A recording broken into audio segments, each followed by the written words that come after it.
Hey everyone, this is Brandon Oliveris from Co-Creation Coaching, and I'm here this week with another Reader's Questions video. Reader's Questions is my opportunity every week to answer your questions about the law of attraction. If you would like to ask your question about the law of attraction, you can go to cocreationcoaching.org/ask and submit your question there. So today we have a question from a reader about health, which is pretty awesome because actually I've been talking about health on my blog lately, and so this is something I definitely want to be talking about. So our reader asks, Abraham Hicks gives a lot of diet advice, which frankly does not appear to help Esther Hicks in practice. The advice is something like, when you are in a state of joy, eat whatever seems fun to you, and you will be healthy and slim. But bad foods have probably hooked you with cravings, so have a few days of detox first to get over the cravings. Then your joy will lead you to foods that are actually beneficial for your body, no matter what it might seem like to other people. Is this true? Does the law of attraction really have anything to do with diet? If so, what's the connection? Like I said, this is a wonderful, wonderful question because I definitely want to be discussing this today. And I think it's something that, I haven't discussed it much on my blog prior to last week. I started my first post on, my journey with weight loss and health. But, prior to that, I really hadn't posted much about health and weight on my blog. So I want to answer all of your questions. You have a few within this larger question here, and I want to get to all of them if possible. So first of all, does the law of attraction influence diet or health or weight loss? And the answer is, of course, yes. The law of attraction affects everything, so yes, it does. But not necessarily in the way that a lot of people think. Okay, there are a lot of people that I've come across, and I've been one of them in the past, who say basically, as long as you feel good about what you're eating, it won't make you gain weight. Okay, and, so if you haven't read my journey series on the blog, I do recommend it because I talk a lot more about this stuff than I can fit in, a 10-minute video. But basically, I mentioned in my post last week that, when I started to really, really want to lose weight, the first thing I tried was I figured, well, I'd use the law of attraction, so let's see if it can help me. So I thought, well, I will just kind of eat whatever. I'll see what sounds good to me and what feels good to me, and I'll eat it, and I'll intentionally not feel guilty about it. And that should help me to lose weight because my body, if it feels good, should naturally return to a healthy state. And I will tell you, absolutely, definitely, it did not work. I tried for a bit of time. I kept track on the scale, and there was no progress. And I actually think I might have gained a couple of pounds within that time. There was no correlation whatsoever between, me feeling good about the foods I was eating and actually losing weight. Now, that, was a surprise to me at first until I really started to think about how all this works and tie it in with my other manifestations. And I'll discuss that in a few minutes. But first, I want to address the other part of the question, which was about detox. Okay, because Abraham, in the paraphrased quote, basically said that, detoxing for a few days can help you to reset your cravings. I want to say, and there's just with weight loss and health in general, there's so much misinformation out there, so many misconceptions, so many myths and just kind of weird ideas out there. In the research I've done, in the things I've read from real scientific sources, there's no evidence whatsoever behind detox. And I don't want to start an argument or any kind of, debate going or anything like that, but there's simply no scientific evidence that a detox or cleanse actually does anything. Our bodies are incredibly good at cleaning out any kind of toxins from the body. There is obviously a medical detoxification process if like you have poison or overdose of drugs or alcohol or something that happens in a hospital. But as far as what most people are thinking of when they say detox, a colon cleanse or something that cleans out your liver or kidneys or whatever, there's just simply no evidence behind that. So it's not going to reset your cravings or have you, magically craving better foods. If that happens, it could be a placebo where you think, oh, I went through this whole cleanse and now I feel awesome.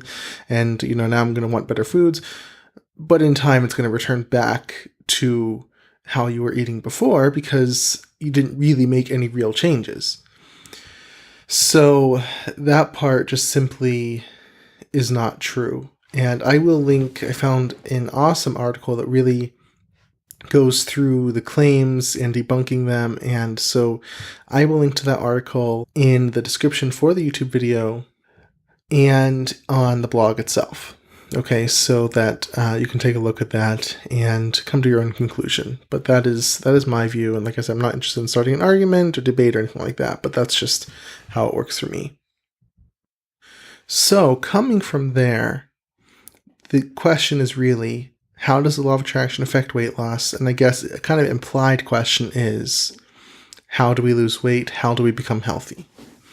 And I'm also going to link to this week's My Journey post because I do have some recommended resources, specifically a book that I cannot recommend highly enough. That anyone who's interested in this topic, I really highly recommend you getting. As I said in that post, it's not an affiliate. That person doesn't even offer an affiliate. So I'm just linking to the book for your enjoyment and for your education, and hopefully it helps you. But essentially what it comes down to is this. Weight loss, I'm not saying health here yet, but weight loss is about calories in versus calories out. It's a simple energy, thermodynamics formula. Okay, so if you eat as many calories as you burn in a day, then your body is using all the calories from that food to maintain your bodily systems. If you eat more than what you burn in a day, then it uses all that energy that it needs, but then there's some left over, and so it stores that as a mix of fat and possibly muscle, depending on a few factors. But if you eat less than what your body needs per day and what it burns per day, it has to get that from somewhere. So it breaks down cells, either hopefully mostly fat, sometimes muscle and other tissues, because basically anything to your body is the same. So it does break down muscle as well. But the goal in weight loss is obviously to lose mostly fat. So that's how weight loss works. If you're eating more than what you burn, you're going to gain. If you're eating the same, you're going to maintain and stay the same weight. If you eat less, then you're going to lose. And this has been documented over and over and over again.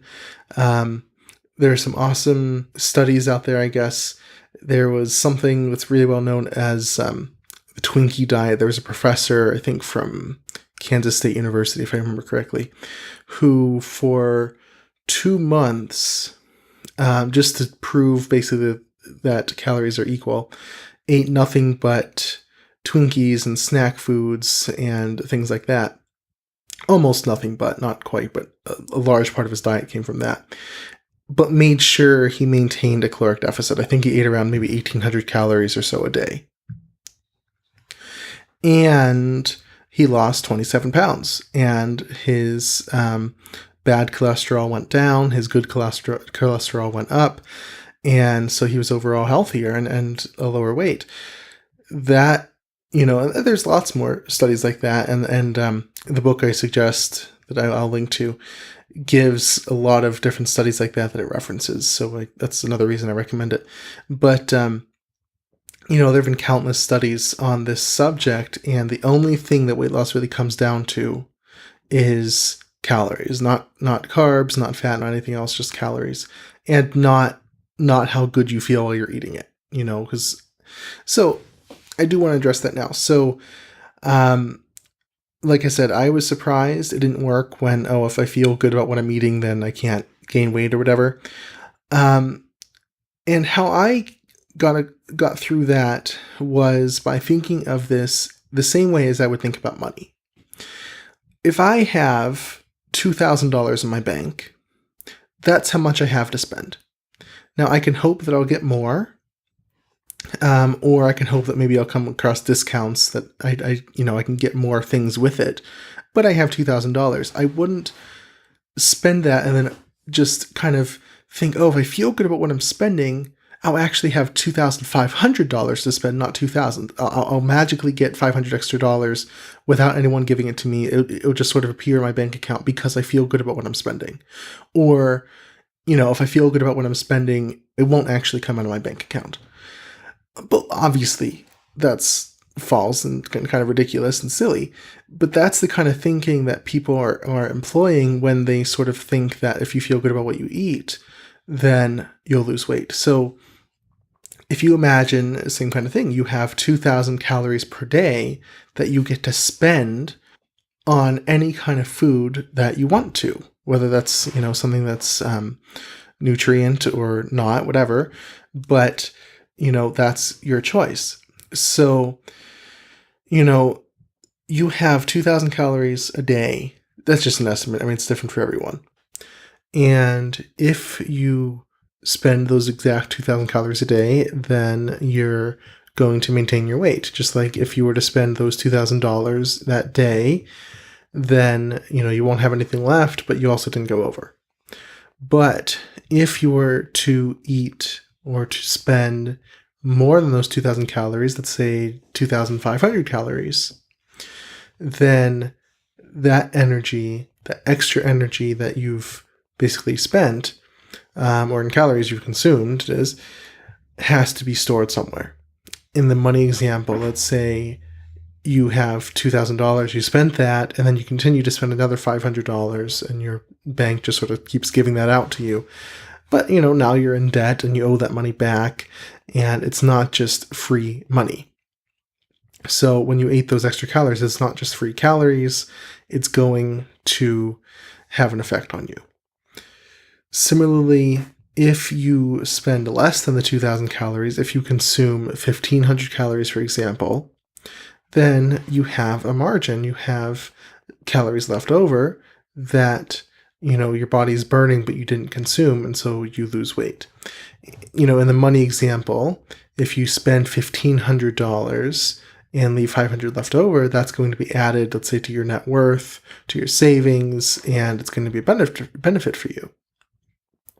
So I kind of think of this like money, again, where, if you eat the same 2,000 calories a day, you're going to maintain weight. If you eat more, you're going to gain. If you eat less, you're going to lose. So, when we are talking about manifesting money, we don't talk about things, if we feel good spending, it's just not going to come into our bank account. We don't talk about money just appearing out of nowhere. We talk about, receiving money. We talk about getting discounts, things like that, So the equivalent with health and losing weight would be basically learning to eat less than what you burn, and possibly, and I think the one way that law of attraction might be able to influence this subject, weight loss, is if your metabolism burns more. So if you're burning 2,000 calories a day and you're able to increase your metabolism to, say, 2,200 calories a day, then eating the same amount will actually get you farther along. You'll lose more weight because you're burning more calories. In the money example, you could say that your budget for each day was increased to $2,200 instead of the $2,000, and so you have that extra to spend. Or if you spend the same, you're going to be saving more every day. That's the only way I can see the law of attraction working, and the other way is just simply to help you to not eat as much, or to, make better decisions, and, so the law of attraction can help you with that. But what it really comes down to, I know we're kind of going over here, but what it really comes down to at the end of the day is choices. And I always tell myself this, and I tell Christine this, because we're both on this journey together. You have decisions to make about what you're going to eat, how much of it you're going to eat, and that's about it, So if you eat through those 2,000 calories in a day and you choose to eat more, that was a decision you made. That wasn't anything to do with the law of attraction. That wasn't a negative manifestation. It was something you deliberately chose to do. And the result of that will be gaining weight. There's no way of removing that. Okay. So it comes down to choices, decisions. And unlike most other manifestations, if you want more money, there's only so much you can do about that. Right? If you try to, let's say, get a job, you can do your best, you can feel good, you can go to the interviews, but it's really ultimately up to another person whether you get hired or not. If you start a business, you can do your best, but ultimately it's up to people buying from you or clients coming to you or whatever. If you want a relationship, you can do your best and go out and try to find, people that you're interested in, but ultimately it is up to the other person whether they reciprocate. So with a lot of other things, we don't have physical control, and so we resort to the law of attraction so that we can exert kind of spiritual control, I guess you could say. With a subject like health and weight loss, especially weight loss, because it comes down to the simple formula, you have absolute 100% control. And yet, somehow, and it's understandable, but somehow we feel like we have the least control over this area. But, if you realize what it comes down to, then you can make better decisions and you can be more self-aware and know what kind of decisions you're making and how those decisions will affect your life in both the short term and long term. So we have absolute control, no one is making you eat any more or less than you do. That is a decision you make consciously and deliberately. Sometimes, we have cravings and things like that, so it feels like we don't have as much control, but that's all in the subconscious. And you still have that choice to go through with it or not. So this is an area where you do absolutely have complete control. And so the law of attraction, all that can really do is to make it easier for you in a few different ways, as I mentioned earlier. So I hope that answers your question. And I hope that helps everyone else who is listening to this. It's a pretty involved topic, so there's so much to it, but I recommend checking out the links I'm going to post and looking at my series about my own journey with all of this. And if you have questions, feel free to let me know. If you want to see the transcript for this video, head over to cocreationcoaching.org/RQ10. And again, if you'd like to ask your own question for readers' questions, you can go to cocreationcoaching.org/ask. So with that, I hope that everyone has a wonderful week. And once again, I'm Brandon Oliveris from Co-Creation Coaching. And as always, anything is possible.